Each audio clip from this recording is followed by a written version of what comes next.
दोस्तों, दूसरों के लिए जीना बहुत अच्छी बात है, लेकिन खुद के लिए जीना छोड़ दें, यह तो अच्छी बात नहीं। आइए सुनते हैं कहानी अपने लिए।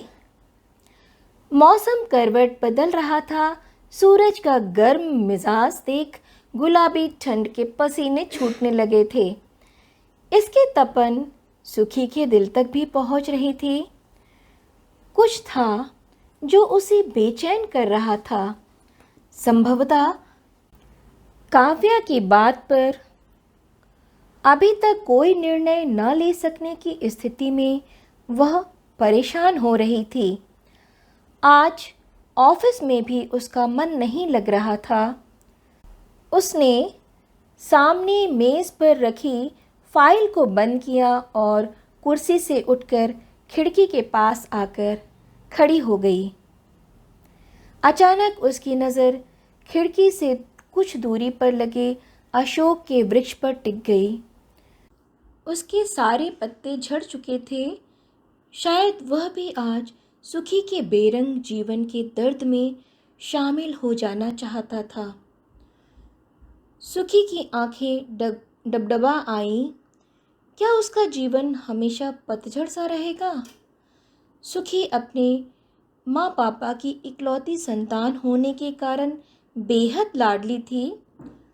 उसके चाचा चाची और उनके दोनों बच्चे सभी एक साथ मिलकर हंसी खुशी के से रहते थे।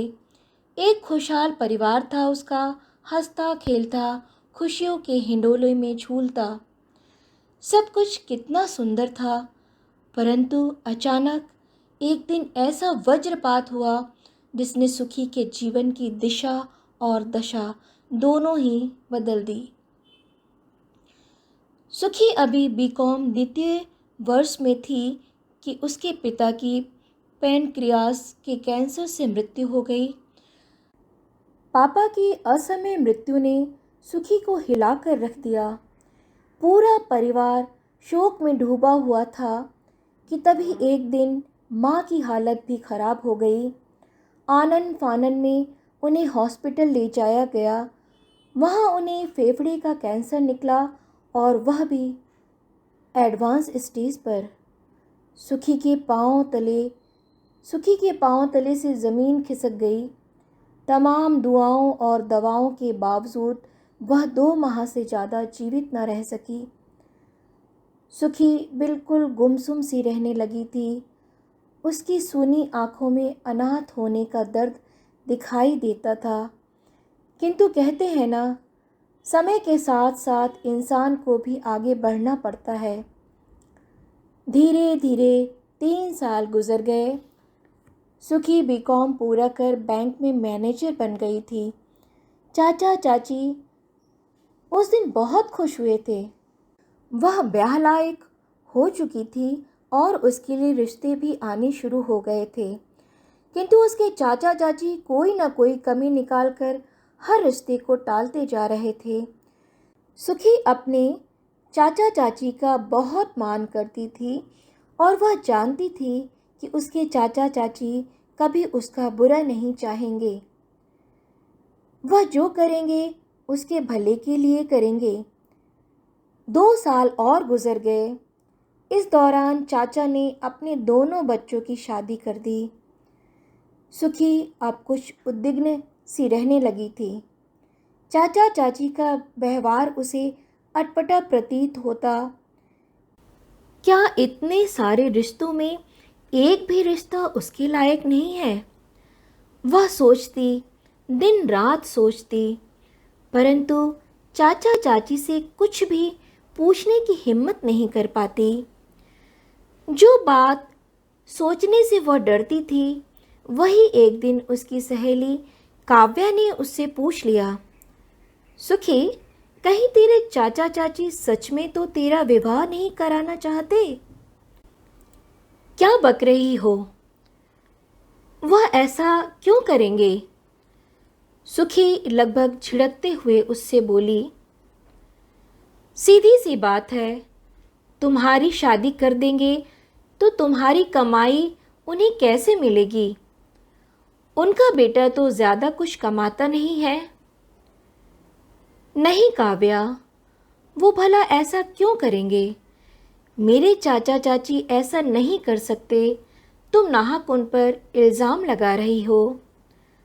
सुखी ने कह तो दिया, किंतु काव्या की बातें उसके दिल में फांस से चुभ गई थी। शक की एक हल्की सी रेखा उसके मन पर खिंच गई थी। काव्या की बातों की सच्चाई उस दिन सुखी के सामने आ गई, जब तबीयत ठीक न होने के कारण वह जल्दी छुट्टी लेकर घर पहुंच गई थी। दरवाज़ा खुला था। वह अंदर घुसने ही वाली थी कि अचानक चाची की आवाज़ सुन उसके कदम ठिठक गए। चाची किसी से कह रही थी, आपको क्या लगता है हमने सुखी की शादी के लिए कोशिश नहीं की? कई जगह रिश्ता देखा, बात भी चलाई, किंतु सुखी ने हर बार मना कर दिया। वह शादी ही नहीं करना चाहती है। उसे बहुत समझाया हमने, पर वह तो शादी से ही दूर भागती है। अब आप ही बताएं, हम क्या करें? जबरदस्ती तो नहीं की जा सकती है ना? चाची की बात सुनकर सुखी हतप्रभ रह गई। एक सन्नाटा उसके जेहन में उतरता चला गया।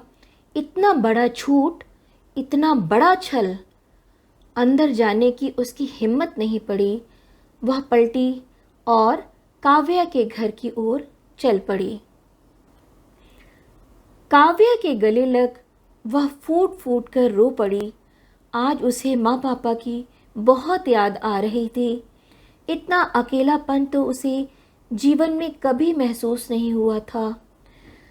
काव्या का स्नेह पा उसकी दफन ख्वाहिशें शब्द बनकर फूट पड़े थे।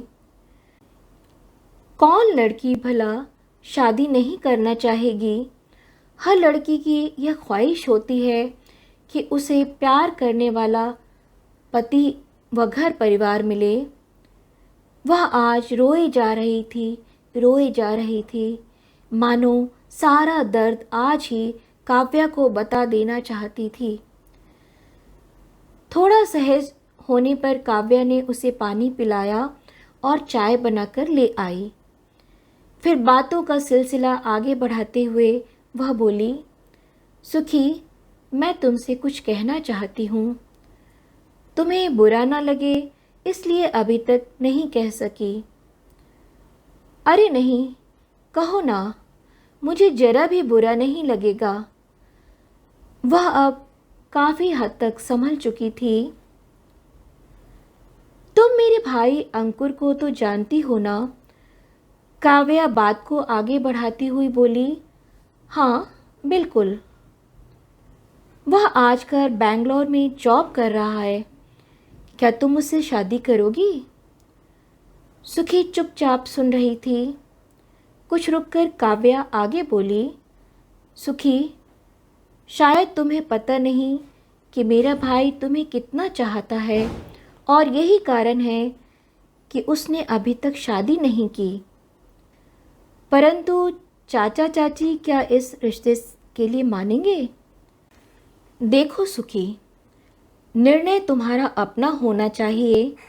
आखिर तुम्हारी जिंदगी का सवाल है, और इतना होने के बाद भी क्या अपनी जिंदगी के निर्णय का हक तुम अपने चाचा चाची को दोगी? काव्या, मुझे थोड़ा वक्त दो सोचने के लिए।